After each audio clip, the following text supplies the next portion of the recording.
안녕하세요.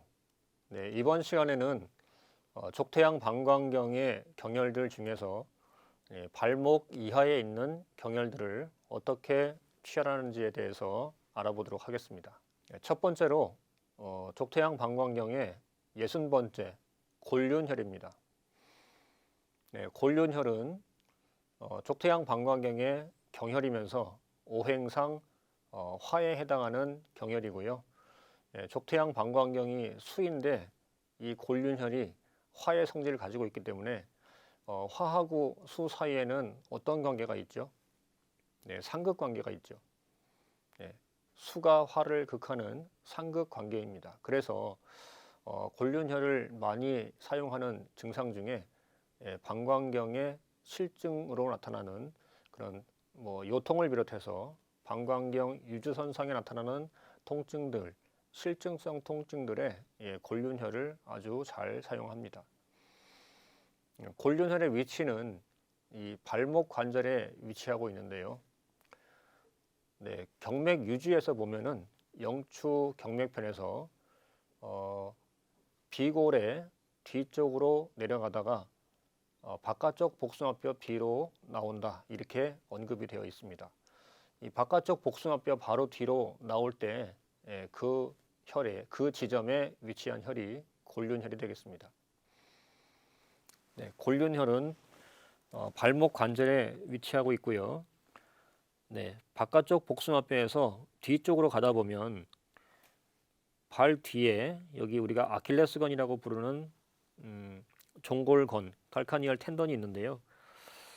이 복숭아뼈의 최고 높은 꼭지점에서 이 발목의 주름을 따라서 수평으로 뒤쪽으로 이동을 하다가 복숭아뼈와 이 아킬레스건 사이의 중간 지점에서 가장 깊이 함몰되는 지점, 여기가 바로 골륜혈입니다.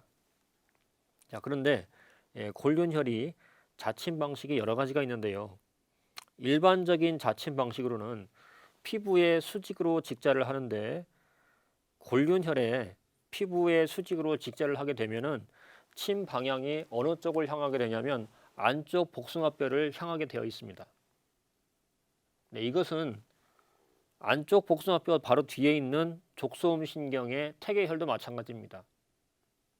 퇴계혈에서 피부의 수직으로 직자를 하게 되면 자침 방향이 바깥쪽 복숭아뼈를 향하게 되어 있습니다. 네, 그래서 골륜혈의 취혈은 복숭아뼈 뒤쪽에 가장 깊은 함몰처에서 안쪽 복숭아뼈를 향해서 자침하는 것이 일반적인 자침 방식이고요. 만약에 골륜혈에 강한 자극을 주고 싶다, 이 사람의 증상이 워낙 심각하기 때문에 좀 강자극이 필요하다 할 때는 골륜혈에서 퇴계혈 쪽으로, 아킬레스건 앞쪽으로 투자를 하는 경우도 있습니다. 골륜혈에서 넣어가지고 침을 퇴계 쪽으로 빼는 것이죠. 자, 그러면 골륜혈을 취혈해 보도록 하겠습니다.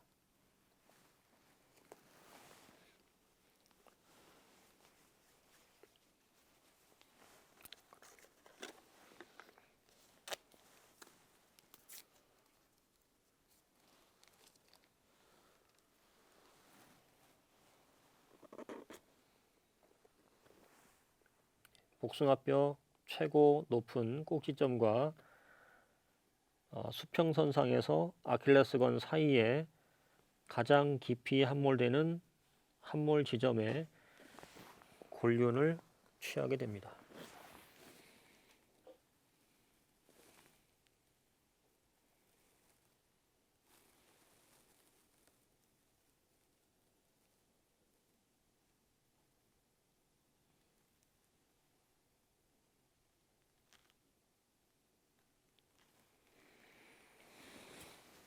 네, 골륜혈에 자침했습니다.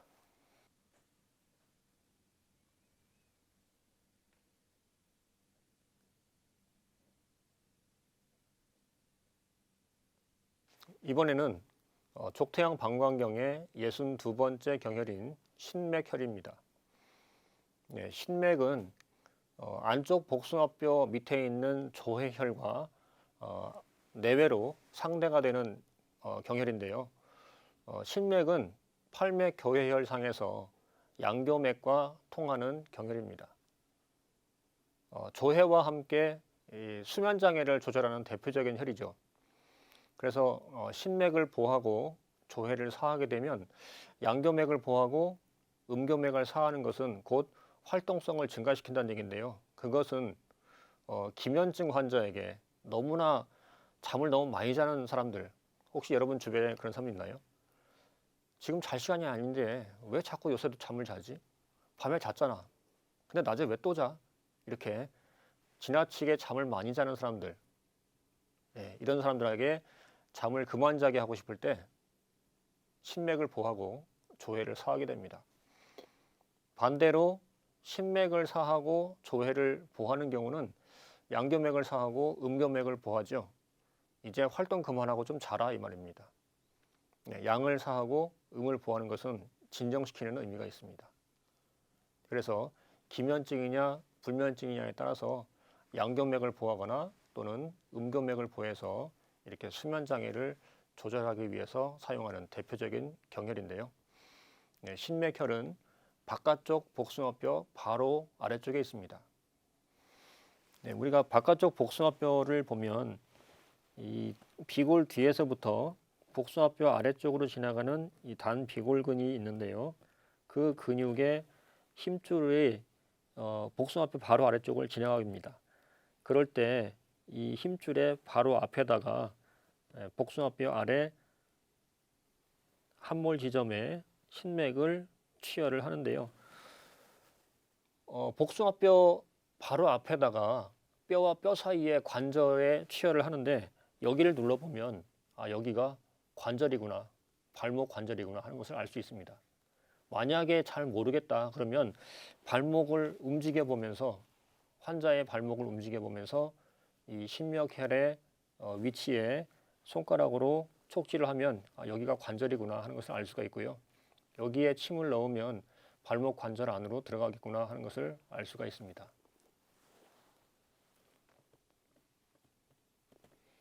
만약에 우리가 신맥혈에다가 바깥쪽 복숭아뼈 아래쪽에다가 침을 넣을 건데 환자가 발목을 이런 식으로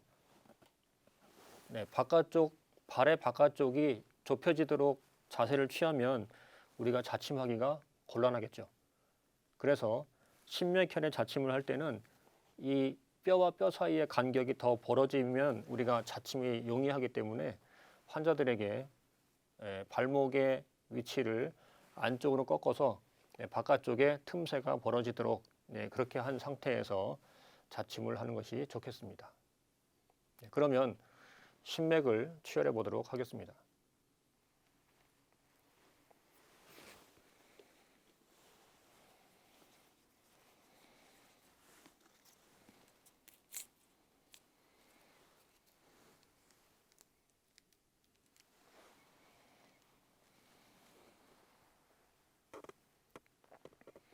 복숭아뼈 최고 꼭지점 직하 함요처인데요. 직하 함요처를 찾아보면 바로 밑에 힘줄이 가로로 지나가는 것을 알 수가 있고요. 그 힘줄과 복숭아뼈 사이에 함몰처가 바로 발목 관절에 해당합니다.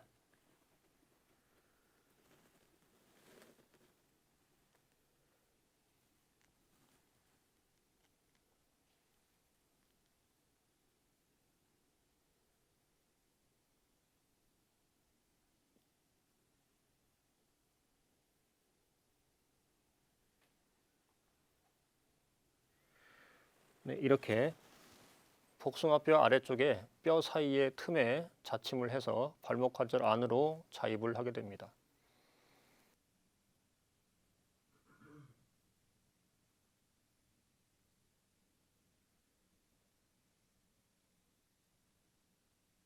이번에는 족태양 방광경의 63번째 경혈인 금문혈입니다. 금문혈은 족태양 방광경의 극혈이지요. 양경의 극혈이다 보니까 통증성 질환에 자주 사용되는 경혈입니다. 금문의 위치는 신맥을 지나서 이제 족태양 방광경이 발가락 새끼 발가락 끝을 향해서 진행을 하는데요. 종골 앞에 있는 입방뼈 그리고 그 입방뼈 앞에 있는 이 5번째 중족골에 의해서 둘러싸여 있는 함몰처, 여기가 바로 금문혈이 되겠습니다. 신맥에서부터 5번째 발가락의 중족골 뼈와 근육 사이 적백육지를 따라서 진행을 하게 되면 중족골이 나오기 직전에 입방뼈와 중족골에 의해서 둘러싸여 있는 함몰처를 느낄 수가 있습니다. 여기가 바로 금문혈이 되겠습니다. 그러면 금문혈을 치열해 보도록 하겠습니다.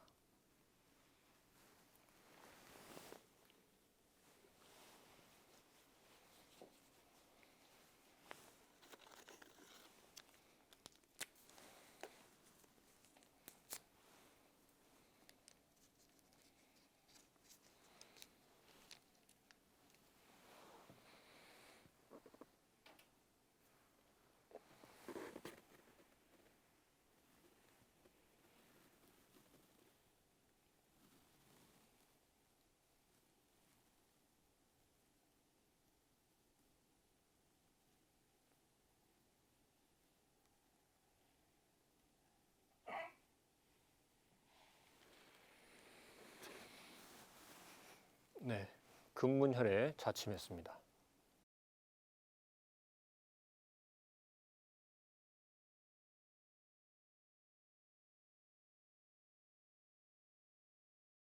이번에는 족태양 방광경의 64번째 경혈인 경골혈입니다. 네, 경골혈은 족태양 방광경의 원혈이죠. 네, 그래서 족태양 방광경의 기능이 근원적으로 문제가 있다 하는 판단이 되게 되면 경골을 사용하게 됩니다. 경골의 위치는 금문에서 입방뼈와 5번째 중족골의 뒤쪽 헤드를 넘어서 뼈와 근육 사이 적백육제상에 치열을 하게 되는데요. 5번째 중족골을 먼저 촉지를 하고 뼈와 근육 사이에서 뒤쪽으로 가다가 입방뼈가 나오기 전에 이 중족골이 끝나기 전에 뼈가 이렇게 툭 튀어나오게 되면 똑바로 진행하지 못하고 딱 걸리게 됩니다. 그러면 여기가 바로 경골혈이 되겠습니다. 만약에 이 5번째 중족골이 첫 번째 중족골이었다면 이 위치가 공손혈이 되겠죠. 그러면 경골혈을 치열해 보도록 하겠습니다.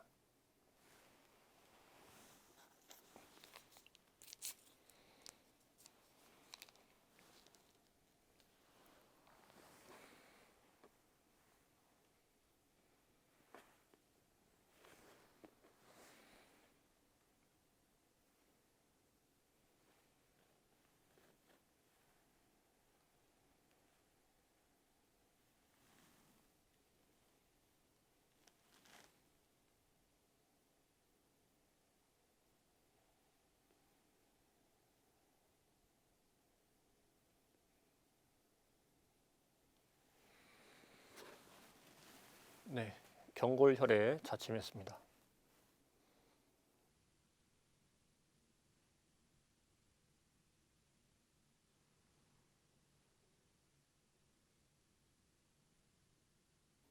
이번에는 족태양 방광경의 65번째 경혈인 속골혈입니다. 네, 속골혈은 족태양 방광경의 수혈이면서 오행상 목에 해당하는 혈인데요. 네, 족태양 방광경이 수인데 이 혈이 목이니까 수와 목의 관계는 어떤 관계죠? 그렇죠. 수가 목을 살려주는 상생관계입니다. 그렇죠. 그래서 속골혈은 족태양 방광경의 작용사혈이 되고요. 만약에 방광경 실증 환자의 경우에 방광경을 사하고 싶을 때 작용사혈인 속골혈을 사하게 됩니다. 그러면 속골혈의 위치를 알아보겠습니다. 경골혈에서 다섯 번째 중족골에 뼈와 근육 사이 적백육제를 따라서 본절적으로 진행을 하다 보면 본절 넘어가기 직전에 본절도 이 중족골의 뒤쪽 헤드와 마찬가지로 이 앞쪽 헤드가 본절과 연결되면서 뼈가 이렇게 튀어나오게 되는데요. 이 적백육제상, 그러니까 뼈와 근육 사이를 따라서 곧게 직선으로 진행을 하다가 본절이 나오면서 딱 걸리게 되면은 여기가 속골의 위치가 되겠습니다. 네, 마치 첫 번째 중족골 밑에 있는 태백과 같은 위치라고 할 수 있습니다. 네, 그러면 속골혈을 취혈해 보도록 하겠습니다.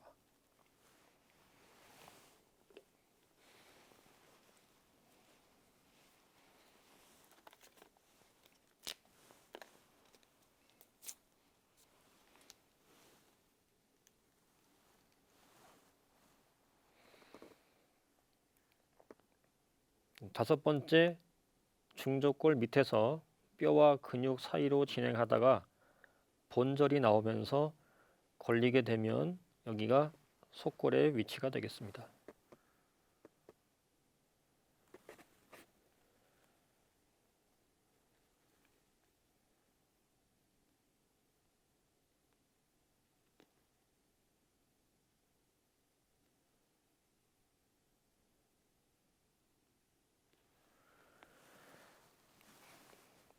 네, 속골에 자침했습니다.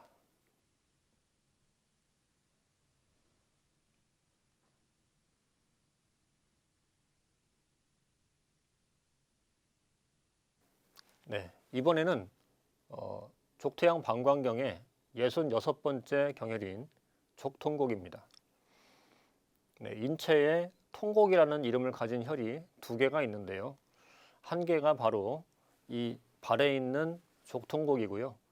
또 한 개는 족소음 신경에 있는 통곡인데 이것은 복부에 있습니다. 그래서 이 통곡은 복통곡이라고 부릅니다. 네, 일반적으로 통곡이라고 말을 했을 때는 복통곡을 말하기 전에 족통곡을 더 먼저 말하는 경향이 있습니다. 그것은 족통곡은 오수혈에 속하지만 복통곡은 체간에 있는 혈이고 오수혈에 속하지 않기 때문이죠. 족통곡혈은 족태양 방광경에서 형혈이면서 그리고 오행상 수에 해당하는 혈인데요. 네, 여러분, 족태양 방광경이 태양경 중에서 사화경인 거 아시죠? 네, 수태양 소장경은 수와 화가 섞여 있지만 족태양 방광경은 수의 수입니다. 그런데 이 족태양 방광경 안에서 또 하나의 수, 오행상 수에 해당하는 형혈, 그것이 바로 이 족통곡이죠. 그래서 이 족통곡이 수가 3번 겹쳐져 있는 트리플 수가 되는 그런 천부혈에 해당합니다. 네, 인체에서 6개밖에 없는 천부혈 중에 하나가 이 족통곡이죠. 네, 그래서 족통곡을 보하게 되면 수생목의 기능이 아주 왕성하게 일어나고요. 또 거꾸로 족통곡을 사하게 되면 태양 한 수를 강하게 깎는 것이 되기 때문에 소음 군화를 보하는 효과를 얻게 됩니다. 족통곡의 위치는 속골에서 본절을 넘어서 이제 종지혈인 발가락 끝까지 가게 되는데요. 네, 속골이 다섯 번째 중족골에서 본절 뒤쪽에 함요처였는데 지금 보고 있는 이 족통곡은 다섯 번째 발가락에서 이제 중족골이 아니라 발가락이죠. 본절을 넘어갔습니다. 그래서 뼈와 근육 사이 적백육제에서 본절 전 함요처, 이 본절의 앞쪽에 있는 함몰처가 여기가 바로 족통곡이 되겠습니다. 네, 그러면 족통곡을 취혈해 보도록 하겠습니다.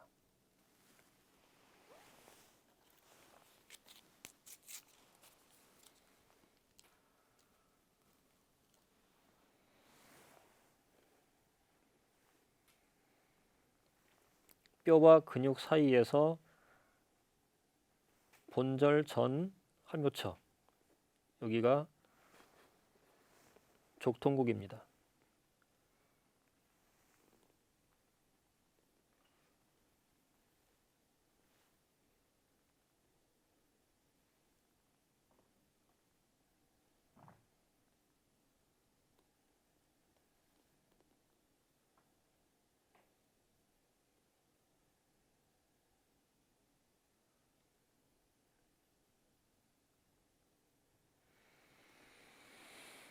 네, 일명 통곡할 만큼 아프다. 그래서 통곡이라 이런 말도 있는데요. 네, 경우에 따라서 족통곡을 맞아야 되는 그런 증상을 가진 경우에 족통곡에 자침을 하게 되면 환자가 굉장히 아프다는 말을 하기도 합니다.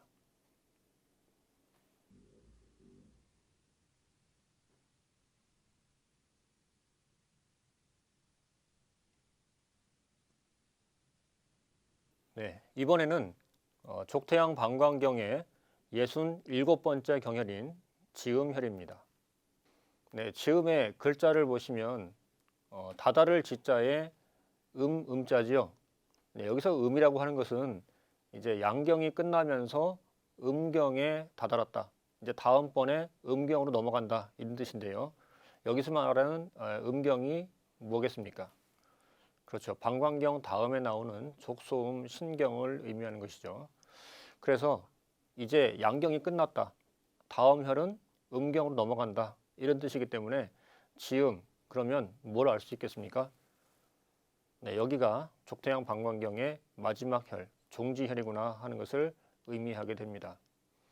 네, 종지혈이다 보니까 당연히 발가락 끝에 발톱 바로 뒤에 있는 정혈이 되겠고요. 네, 족태양 방광경이 바깥쪽으로 진행을 하니까 모든 정혈의 위치가 용천만 예외고요. 대부분의 정혈의 위치가 그런 것처럼 발톱에서 발톱의 뿌리를 지나는 수평선 그리고 이 방광경의 경우에 바깥쪽으로 진행을 하니까 발톱의 5번째 발가락에 발톱의 바깥쪽 끝을 지나는 수직선을 그려서 이 수평선과 수직선이 교차하는 교차점에 지음을 취하게 되고요. 교차점을 찾은 다음에 이 교차점이 뼈와 근육 사이가 맞는지 확인을 해서 맞으면 그 지점이 지음혈이 되겠습니다. 네, 지음혈은 족태양 방광경의 정혈이면서 이제 양경이다 보니까 오행의 배속이 금수목화토로 가게 되고요. 네, 그래서 지음의 오행 속성은 정혈이기 때문에 금이 되는데요. 족태양 방광경이 수의 경맥인데 이 지음혈이 금이기 때문에 여러분 금과 수의 관계는 어떤 관계죠? 네, 상생관계죠. 금이 수를 살려주는 상생관계입니다. 그래서 지음이 뭐가 되겠습니까? 족태양 방광경의 작용 보혈이 되는 것이죠. 그래서 방광경 기능이 다운되어 있는 방광경 허증 환자의 경우에 이 처져 있는 다운되어 있는 방광경의 기능을 살려주기 위해서 부스팅 시키기 위해서 뭘 합니까? 그렇죠. 지음을 보해서 엄마가 자식을 도와주는 금생수를 촉진하게 됩니다. 만약에 반대로 지음을 사하게 되면 이것은 뭐가 될까요? 그렇죠. 방광경 실증의 경우에 방광경을 족태양 방광경을 사하는 효과를 낳게 됩니다. 그러면 지음을 치열해 보도록 하겠습니다.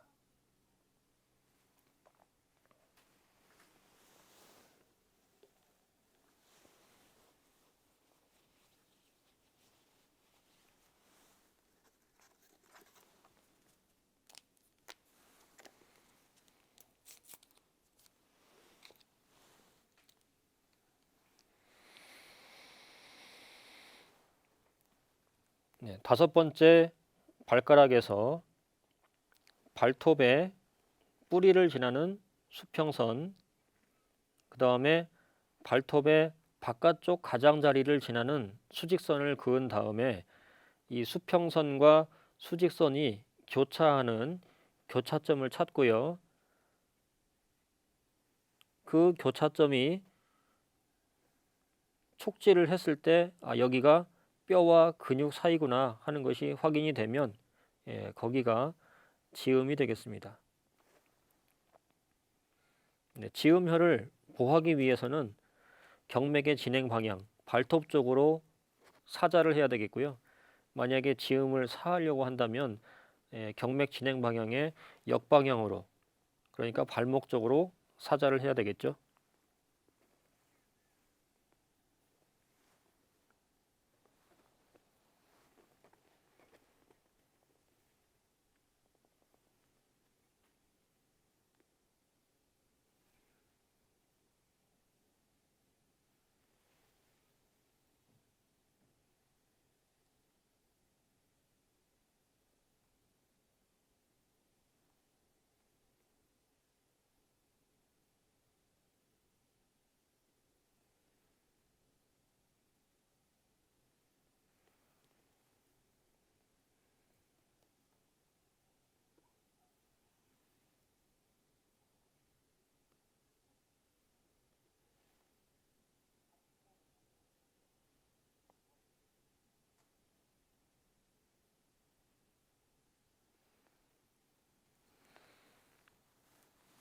네, 지음혈에 자침했습니다.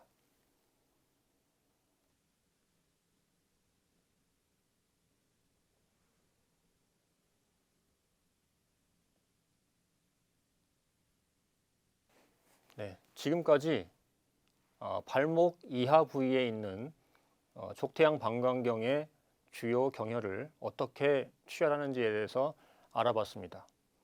네, 여기까지 해서 12경맥 중에 가장 긴 유주노선을 갖고 있는 족태양 방광경의 주요 경혈 취혈에 대해서 모두 알아봤는데요. 네, 경청해 주셔서 감사합니다.